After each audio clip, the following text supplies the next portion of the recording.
Sinbad. Come on, give him a good welcome. Where you at, buddy?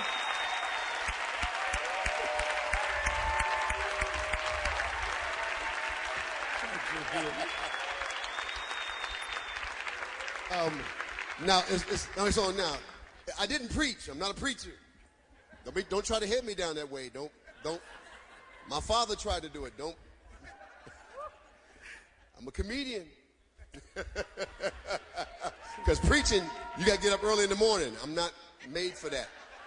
I have a midnight service. That would be my church. We would come to church at midnight, leave at 12:30. That's would be my service.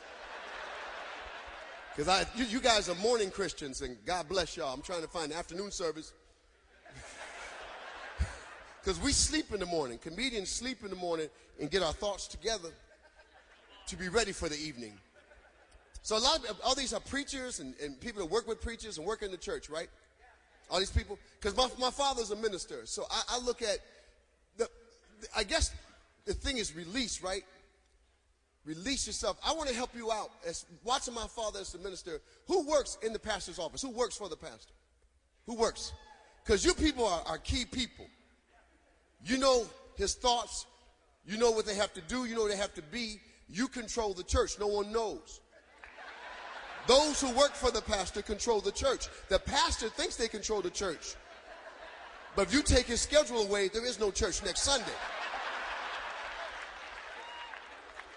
So know your power. Go for the raise.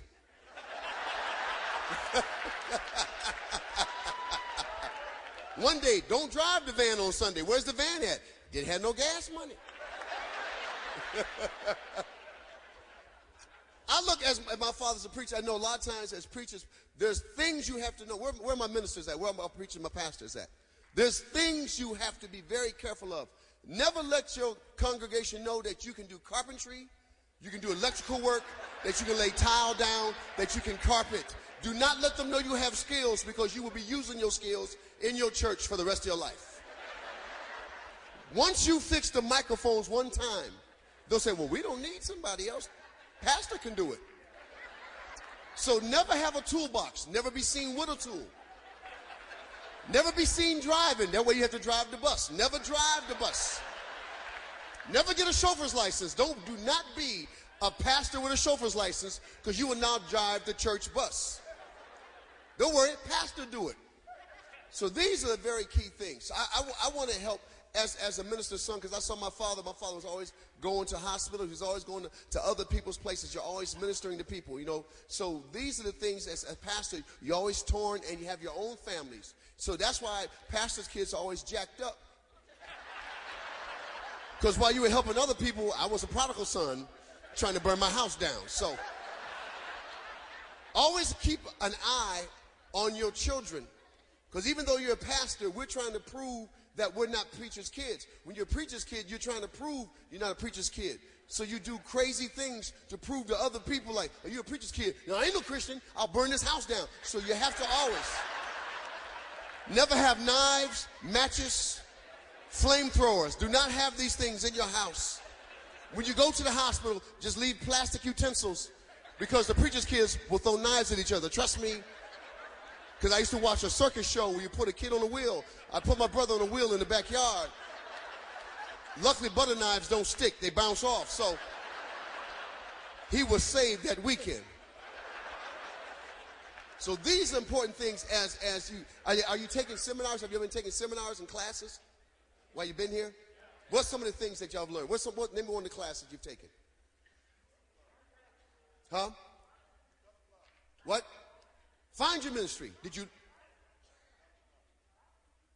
Biker ministry? Oh, that's cool. So you're on the road moving. Are you a biker preacher? Not yet. So you can't ride a bike yet, but that's your goal. You might want to do a walking ministry first. It's good to have a goal. It's good. But if you can't ride the motorcycle yet, you're going to be the only one in the group that can't roll out with them. You're going to have a biker ministry and you're going to be on the bus. That's not good. Because they'll get there before you. You'll miss the offering. What are some of the other things? Huh? Say it again. evangelism. Evangelism is preaching as you move around to the masses, right? So you go to different places. So you don't have a building yet. That's why it's called evangelism. You need a building fund.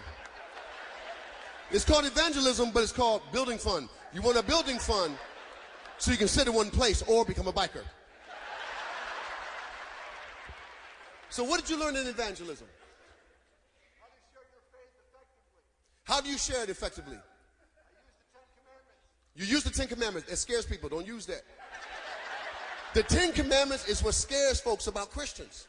Don't tell them about the commandments till later. That's how you suck them into the church. You say, we're a new church.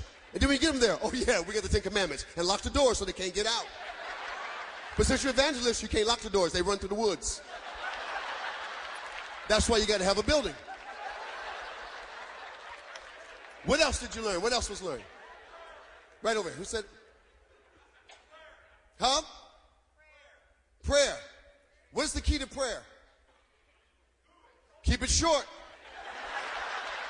More people fall asleep in church. Remember, church is on Sunday. What happened on Saturday night? We went out. We are waiting for prayer. Sinners wait for prayer. This is your time to pass out in church. If you keep the prayer short, they can't get to sleep. Bam, they're right back up.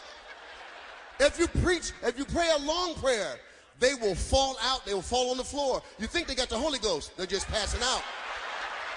Don't miss